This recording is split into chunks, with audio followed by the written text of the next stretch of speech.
Olá, eu sou o Lucas Zambon, diretor científico do IBSP. Bem-vindos a mais esse episódio da nossa websérie Repensando a Segurança do Paciente.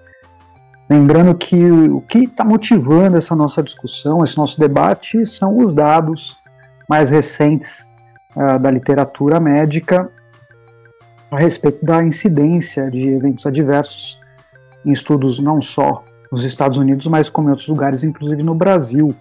E se você ainda não assistiu o programa de abertura dessa websérie, volta lá que você vai entender melhor esses números, essas informações que são a base para essa discussão. E lembrando que a gente está usando como plano de fundo a opinião de grandes líderes dos Estados Unidos que foram requisitados a participar dessa publicação do New England Journal of Medicine, exatamente para eles passarem um pouco da opinião deles sobre o que eles pensam dessa situação atual da segurança do paciente, que é tão preocupante. No capítulo de hoje, a gente vai ver a opinião do Kaveh Shoshani. Se você não sabe quem ele é professor na Universidade de Toronto, e talvez é uma das pessoas assim, que eu gosto bastante de ver o nome do Shoshani aparecendo em publicações. Ele é um baita pesquisador. Se você vê alguma coisa, algum artigo chegando para você com o nome dele, dê uma atenção que provavelmente vai ser bem interessante, tá? E eu vou começar um pouco aqui debatendo em cima da fala do Shoshani, do professor Shoshani, colocando aqui um excerto da declaração dele, que é bem importante, né? Nenhum estudo mostrou reduções convincentes em eventos adversos ao longo do tempo em nível regional.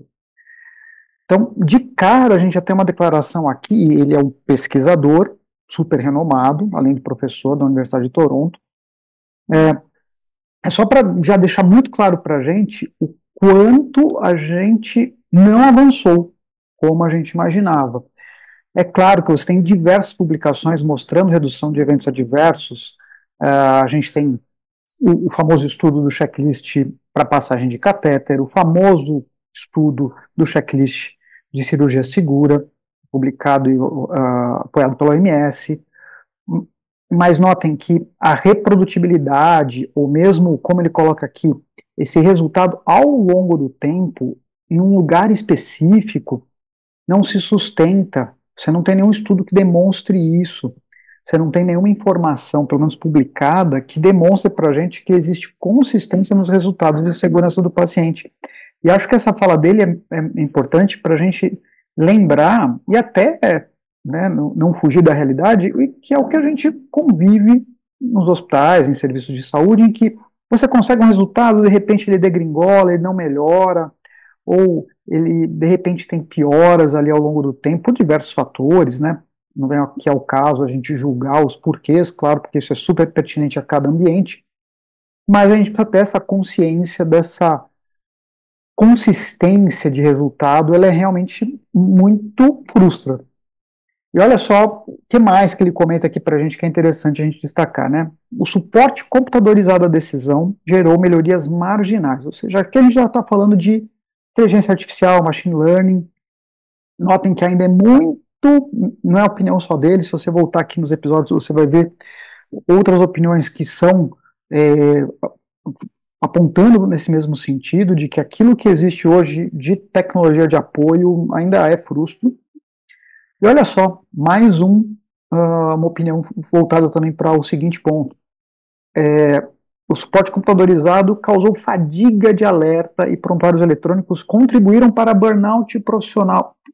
Isso aqui, gente, é fundamental focar nessa primeira frase que eu estou trazendo aqui do comentário do professor Shoshani. O prontuário eletrônico, e acho que isso não é muito diferente em outros países, mas aqui no Brasil isso fica muito patente, que a gente vivenciou isso. Ele entrou meio como uma solução de gestão e controle de faturamento, de estoque, e por acaso ele também tinha funcionalidades clínicas, assistenciais, né, como prescrição, registros, etc. Mas eles nasceram basicamente como grandes ferramentas de controle financeiro, operacional. Para a maioria dos profissionais, foi uma faca de dois gumes o prontuário eletrônico, porque trouxe sim benefícios, mas trouxe uma série de problemas. O prontuário eletrônico ele não foi uma panaceia como muita gente imaginava. E hoje em dia, com a quantidade de controles que as instituições exigem, e por uma série de necessidades reais, o prontuário eletrônico virou, eu acredito muito que contribua para o burnout profissional de verdade, porque e a gente tem outros estudos que apontam a quantidade de tempo que os profissionais passam na frente da tela de um computador ao invés de passar ao lado do paciente. Para a enfermagem, isso é muito importante, mas acho que para todos os profissionais de saúde isso acontece nos ambientes hospitalares, principalmente onde o prontuário eletrônico é muito exigido, mas em qualquer lugar onde houve essa virada do prontuário físico para o eletrônico. Então a gente não pode perder de foco a necessidade de que a gente precisa tentar evoluir em funcionalidades, coisas que ajudem as pessoas a melhorar as suas atividades profissionais sem que as instituições percam os controles que elas conseguiram obter ao longo dos anos graças ao prontuário eletrônico. Não estou falando para botar na fogueira o prontuário eletrônico, não é isso. Mas ele precisa ser funcional para a gestão da operação, dos estoques, da parte financeira, mas tem que ser funcional para o profissional de saúde, né? Porque vende-se para o profissional como uma panaceia, nossa, vai melhorar a sua vida, vai poupar tempo, e não é necessariamente isso que acontece. Mas vamos em frente aqui, porque esse é um ponto crucial e isso não pode sair da nossa vista. Como melhorar a interface dos prontuários eletrônicos para os profissionais de saúde para ser funcional para eles. Tá, vamos lá. Os últimos 20 anos de atenção à segurança do paciente produziram poucos, se houver, exemplos de mudanças sistêmicas. O que ele quer dizer com isso? Eu concordo. A gente consegue fazer mudanças focadas, a gente consegue ter ganhos focais. Então eu consigo, por exemplo, pegar uma CCH, que já é um processo bastante maduro nas instituições, acrescentar ali os bundles para prevenção de infecção, vamos pegar o mais tradicional, mais clássico, que é o controle de infecção de corrente sanguínea por catéter associado a catéter venoso central, e eu faço ali um checklist de passagem, os controles da paramentação, da higiene das mãos, o controle do acesso diário ali, para interromper o uso assim que possível, e aí eu consigo reduzir infecção de corrente sanguínea por catéter venoso central na minha UTI adulta. É um ganho, não tem sombra de dúvida, é ótimo que isso aconteça, mas é focado.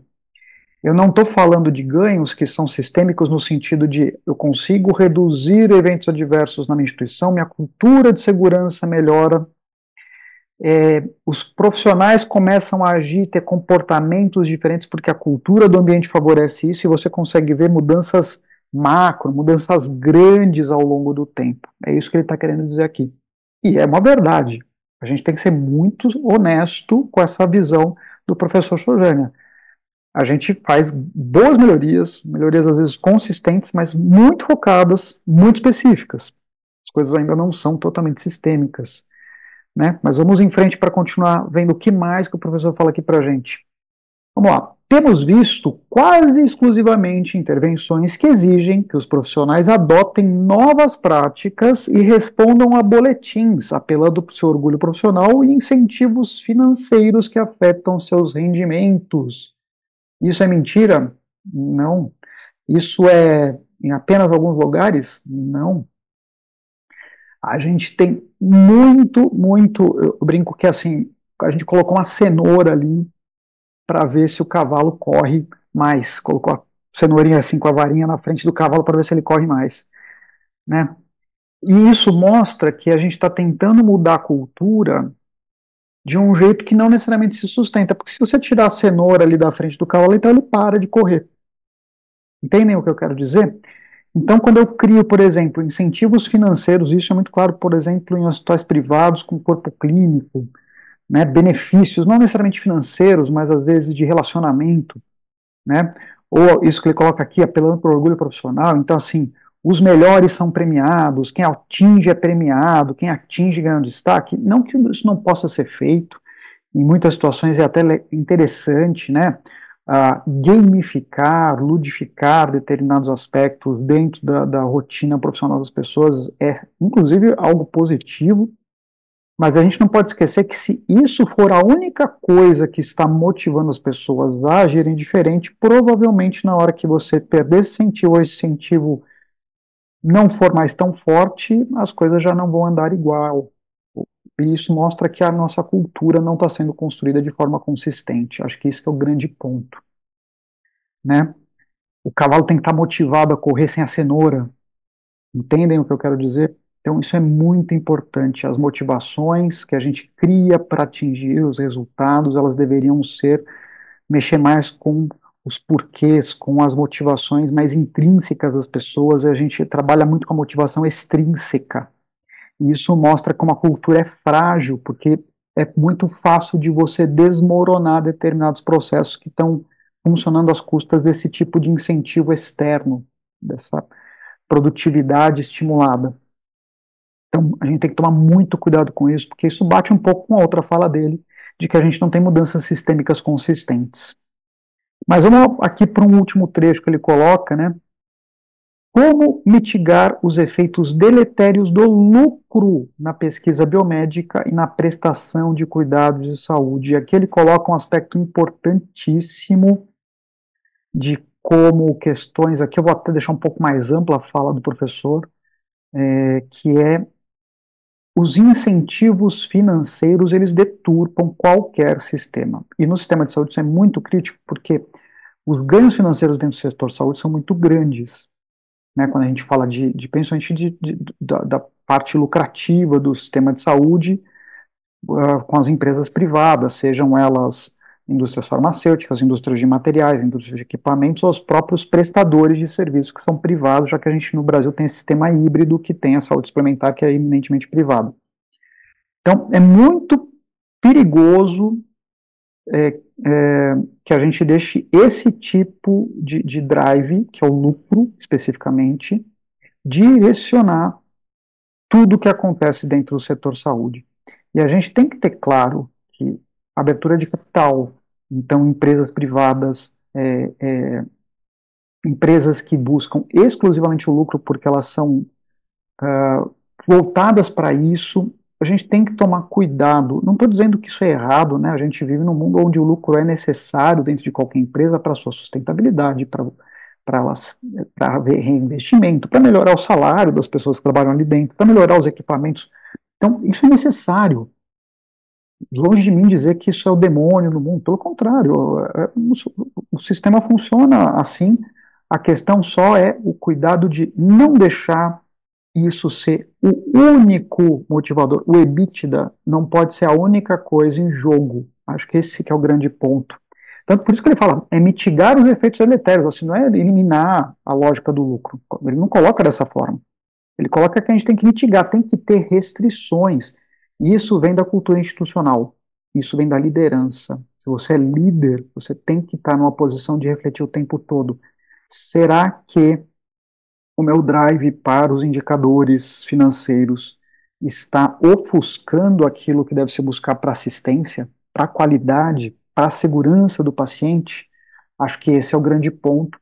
E excelente que termine assim esse trecho aqui de discussão do professor Chojana da Universidade de Toronto, porque a gente vive num mundo onde isso é real, né? E, então a gente não pode dourar a pílula ou querer demonizar a situação, mas a gente precisa aprender com ela de uma forma sustentável, tanto para a sustentabilidade financeira, mas para a sustentabilidade do cerne daquilo que a gente faz, que é cuidar de pessoas.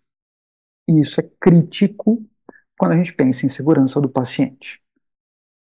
Bom, pessoal, espero que tenha ficado muita reflexão aqui da fala do professor Cavell Sojana, lá de Toronto, no Canadá, mas eu espero encontrar vocês nos demais episódios. Se você não ouviu ou assistiu, né, no podcast ou no YouTube, volta lá, assiste, que tem muita coisa muito rica aqui nessa discussão.